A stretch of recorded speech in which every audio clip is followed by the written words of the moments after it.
Alrighty folks, welcome again. And now we're looking at number 35. I tried to pick problems that looked really scary, and I think number 35 is might be a little intimidating here. So we're going to go ahead and try this one over here using, we're going to integrate this problem using u substitution, and this is again an indefinite integral.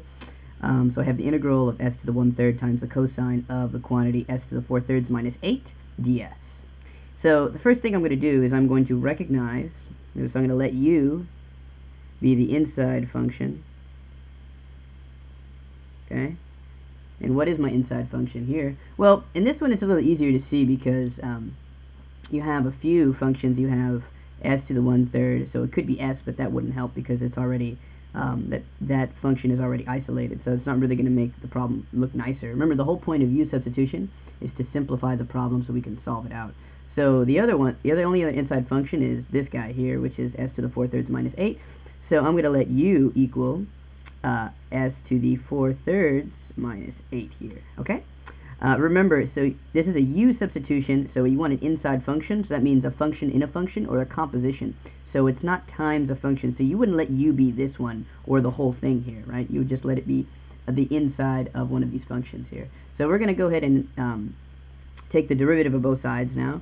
So the derivative of this is going to be du, and then this derivative is going to be 4/3 s to the 4/3 minus 1/3, which is 1/3 minus the derivative of a constant is 0 here, right?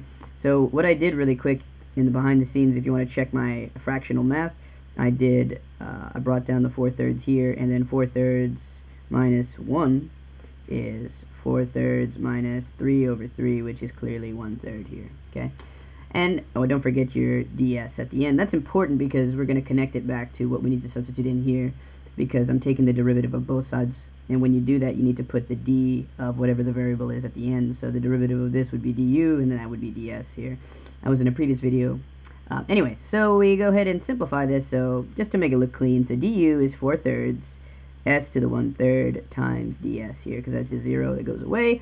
And now I have this here, so now I'm going to start to, can't really see much here. I'm going to rewrite my integral down here so we can see it. So I have the integral of, s to the 1/3 times the cosine of s to the 4/3 minus 8 ds here, okay?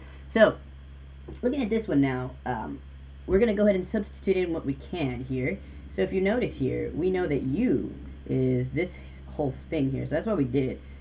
So I'm going to go ahead and plug this in here, and then I'm also going to put the s to the 1/3 next to the ds, just so we can kind of see what we have, and we can recognize what we need to simplify easier, so in an easier manner. So we have cosine of u, and this is times s to the 1/3 times ds here.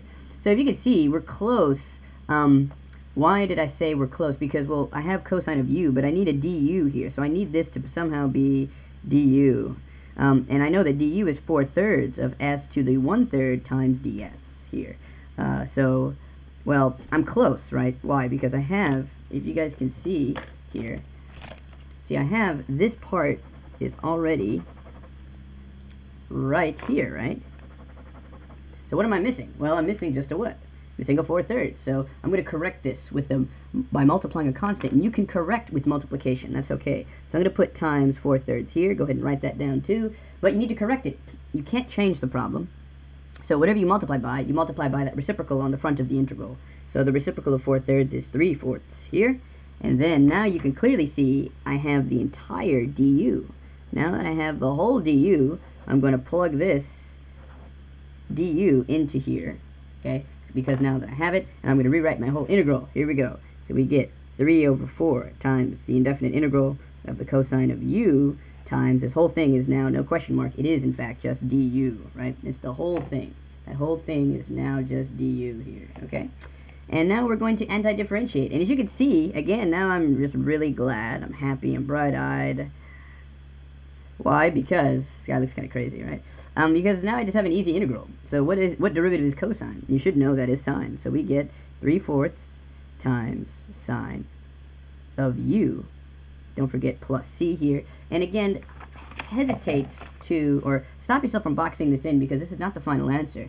because our goal was not to get this as a function of u, our goal was to get it as a function of s here, right? And when you're done and you've anti-differentiated, once you made your u substitution, you need to resubstitute back in. If you recall, u was s to the what? Remember what it was? It was 4/3 minus 8, right? So when you're done, you're going to plug this here back in for u, and then you get your final answer, which is 3/4 times the sine of s to the 4/3 minus 8 plus c here, right? And then we go ahead and box it in, and if you check your paper on number 35, that is, yeah, that's what they have there, okay?